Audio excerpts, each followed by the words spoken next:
Playing a game with the word simulator in its title is like a box of chocolates. You never know what you're going to get. Sometimes you'll get a game that honestly tries to simulate something in a realistic way. Other times the word simulator is used as the setup for a joke, with the entire experience being carried by the singular gag that the game is the opposite of what it claims to be. But then there are games like PowerWash Simulator that strike a healthy balance of both. It simulates what it says it does, but it doesn't use that as an excuse to skimp out on other details that can enrich the experience. It's a fairly simple game with a light-hearted atmosphere that holds a sense of humor throughout, accompanied by a welcoming art style that makes the game pretty to look at. Let's talk a little bit more about why this game has been loved by so many despite it sounding so boring on the surface. The game is precisely what it says in the title.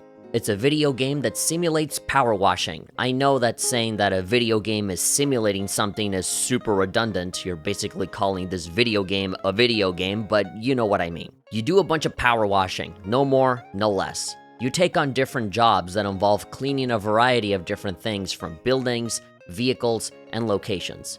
To make your job easier, you can buy better equipment with all the money you make completing jobs. You can purchase newer guns, different nozzles, or even customize the look of your character. When you're done washing one level, you move on to the next, rinse and repeat until the game is over. On the surface level, this doesn't sound very interesting, but there's a variety of elements here that make the experience significantly more enjoyable. One of them is the power washing itself.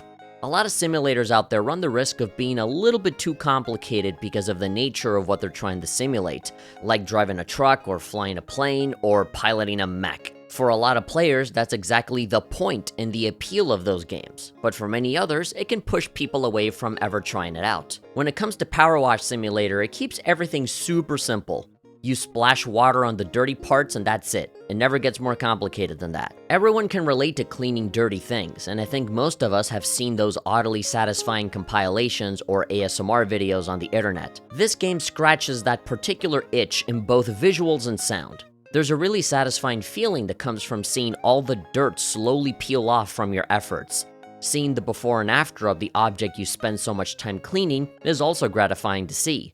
In addition, the sound design here is solid, and it completely makes up for the deliberate choice of not having any music whatsoever in any part of the game. The atmospheric sounds of birds chirping, machines vibrating, and other diegetic elements while the water splashes on a variety of surfaces does a pretty good job at creating that relaxing ASMR-like atmosphere. Even the dinging noise that you hear after you're done cleaning something is pretty satisfying to hear, and the vibration that you feel on your controller when you're done cleaning something is also a good contributor to those feelings. I've even tried to play this game while lying in bed, and I find myself falling asleep to the sounds of this game fairly quickly. I appreciate that different settings create different sounds, like changing the nozzles that adjust the water pressure. Knowing that encouraged me to try out different things, even though the vast majority of the time you never really need anything beyond the yellow nozzle and the red nozzle. I think a big part of why it's so pleasant to witness the final result of a clean level is because of the art style. It's not super realistic looking, but it's not all the way cartoony either.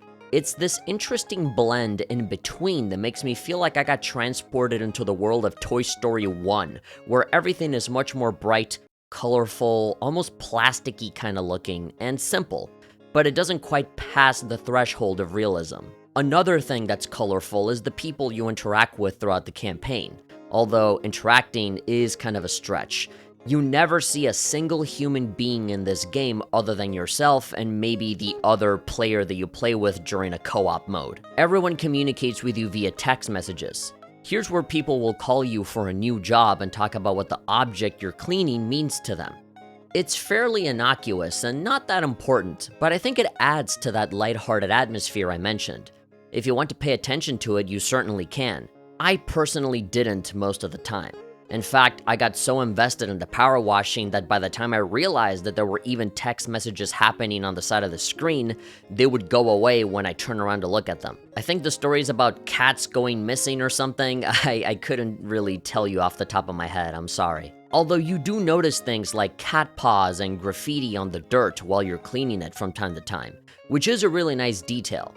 I appreciate that the jobs that you're working on don't exist in isolation and actually reference what's going on in the story sometimes. If you care enough to know about it, obviously. There are some levels that exist outside of the story though, like the special stages that let you play in space or other special locations. Another pleasant surprise for special levels is the free DLC that recently came out that crosses over with other Square Enix properties, which, by the way, is the publisher for PowerWash Simulator. As of this recording, you can do power washing jobs in the world of Tomb Raider and Final Fantasy VII.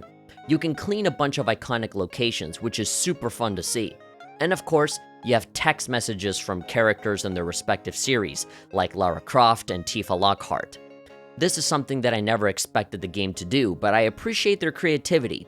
They have essentially opened the floodgates for anything to be a level, with iconic locations and objects that can be binge cleaned as fast or as slow as you want to. Overall, the game has a very simple premise, but they filled it with a lot of charm and personality that keeps it from being another one in a long list of dry simulator games where the words, "you don't have to," directly translate to, "don't do it." With PowerWash Simulator, it's the opposite. There's a bunch of tiny details here that they didn't need to bother with, but they did, and that's what makes it special. I would now like to talk about the controls for a bit. I found them easy to understand and never got in the way of the experience. You can press a button to switch from a vertical shot to a horizontal one and vice versa.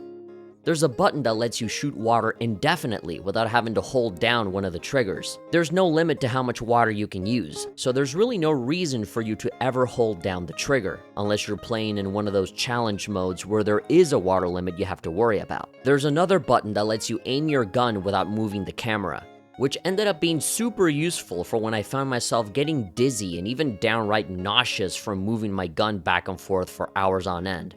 And this is coming from a guy that plays VR games almost every day, so I have a stomach of steel, and even this game made me feel more dizzy than the most intense VR game out there. Having a camera mode that stands still was a lifesaver during long sessions, and reminded me a lot of how we used to play shooting games on the Nintendo Wii, like The Conduit and Red Steel. Speaking of lifesavers, there's another button that shows you how much dirt is still left in the environment. When I did it at the start of the level, I was intimidated and sometimes even flat out blinded by all of the orange that you have to wash away. But when you're 99% into the level, you're definitely going to be spamming that button constantly in order to find the last tiny specks of dirt that you need to get rid of to beat that level. I have no idea how I spent so much time not knowing that this button existed. Oh, and I keep saying the word buttons without actually specifying how I'm playing this game.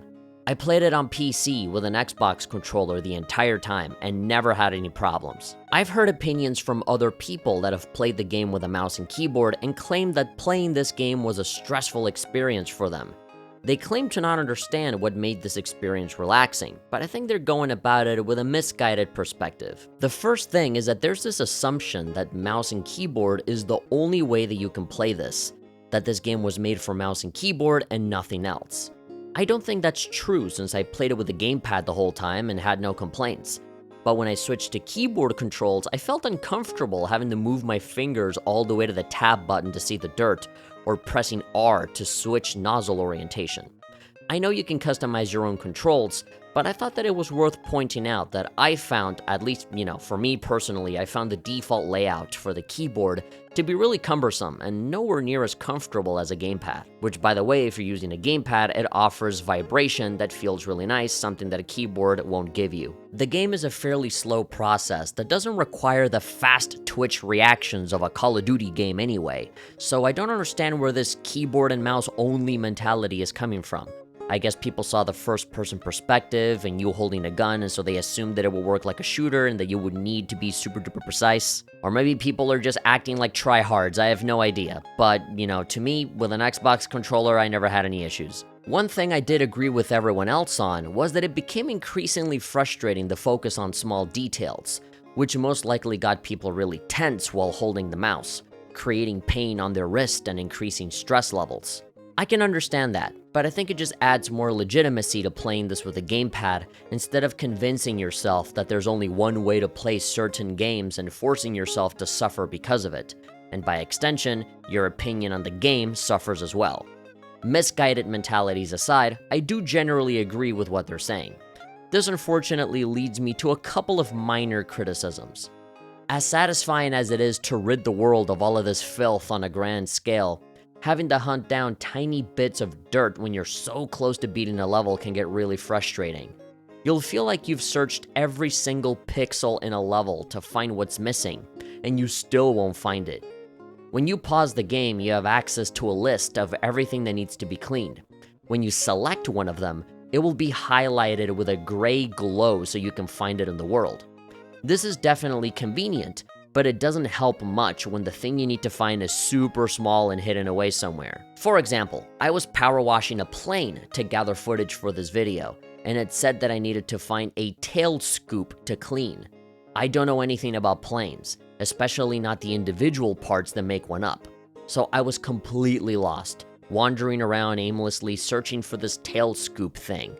Most of my time was spent staring at the top left of the screen, hoping to randomly bump into the object I'm looking for. I couldn't find it anywhere. I got to the point where I kept telling myself that the game should have some option where it just cuts you a break and is like, okay, good enough, and just lets you win if all that you have left to clean is a barely perceptible part of the plane that no one would notice. Eventually I caved and looked up some help on Google. And of course, Reddit comes to the rescue with someone posting a question about the exact same issue I had. Someone posted a picture of where it was, and I very quickly found it. I'm glad that I wasn't the only one that got lost in exactly the same way, but that also makes the game's shortcomings that much more pronounced if there are multiple people out there that are looking for help with the exact same thing that they couldn't find. Easily the most frustrating part of the game is that, trying to find highly specific parts of a vehicle or mechanism that you don't know the name of or where it could be. I find this funny, since there were many moments where I felt like I wasn't even halfway through cleaning something, and the game would still ding it as done and clean the rest of it on its own. It's silly to see that happen while the entire level at large doesn't give you the same benefit, even when you are 99.99999% finished with it. Even though I can wash something like a door and not even be finished with it and be like, okay, yeah, you're done. If that's how it's going to be, then I think there needs to be more help in addition to what the game offers. My suggestion would be exactly what I got when I looked it up on Google. Maybe a screenshot that gives you a general idea of where something is, and give you a limited amount of times you can do that. Or maybe you can have an arrow pointing at the general direction of where things are. I don't think it should give away exactly where it is, but just have the game give you hints if you're getting warmer or colder. Maybe have a radar that beeps or something, I have no idea. Assuming that people will just know what a hyper-specific and tiny part of a giant robot is and where it's located is an oversight on the game's part. And yes, it does make an otherwise relaxing game into a frustrating one, especially when you're so incredibly close to being done. If there's any other criticism I can give is that the store is damn near useless. They offer a lot of things on sale, but as I said, as long as you have the red nozzle and the yellow one, both of which are already available to you by default, you will never need anything else. There's maybe a couple of levels out there where you will need an extension for splashing water at long distances, but that's pretty much it. Yeah, if I remember correctly, I think there's one level where you have to wash a house, I think the mayor's house, but there's a gate in front of it, so you can't directly go to the house. You have to clean it from far away. And so that's where you got to use the extensions. But other than that, I don't know any other level where it's a requirement for you to have the extensions. You should be able to go through, I'd say, a pretty solid 95% of the game using the default gun and just buying the better ones when they're available to you, but not much else. There are different kinds of soaps you can buy that help you clean particular surfaces. You know, there's like a soap for metal, a soap for wood, a soap for multiple purposes. It makes stuff like metallic objects, motorcycles, and other machines way easier to deal with, but you don't have to use them if you don't want to. I think that about does it for the negatives, which really aren't that negative at all. They feel more like minor issues and annoyances in comparison to the rest of my time where I was legitimately enjoying myself. In conclusion, I think PowerWash Simulator is pretty good for what it is. It's easy to brush it off and assume that there's not much to write home about here, but it's actually a great way to pass the time while listening to a long YouTube video or a podcast, since the lack of music creates a good opportunity for that. If you want something to fall asleep to, then this is a good choice too. The only thing that would make this game even better for me would be a VR version of it to make it even more immersive. and perhaps more crossovers with other properties in the future. Who knows, maybe we can get a Final Fantasy 15 world, or a Kingdom Hearts world, or maybe an Octopath Traveler world where you have to clean pixelated buildings or something. The more creative and wild they get with it, the better. This game is available pretty much anywhere for 20 bucks, and it is also available on Xbox Game Pass. So if you're paying for that subscription, then you can download this and play it right away. That's the way that I've been playing this game, and it's been great. And if you ask me, yeah, I think I recommend this game. If you're looking for a game that lets you turn your brain off and just relax, then yeah, I think you should give it a shot.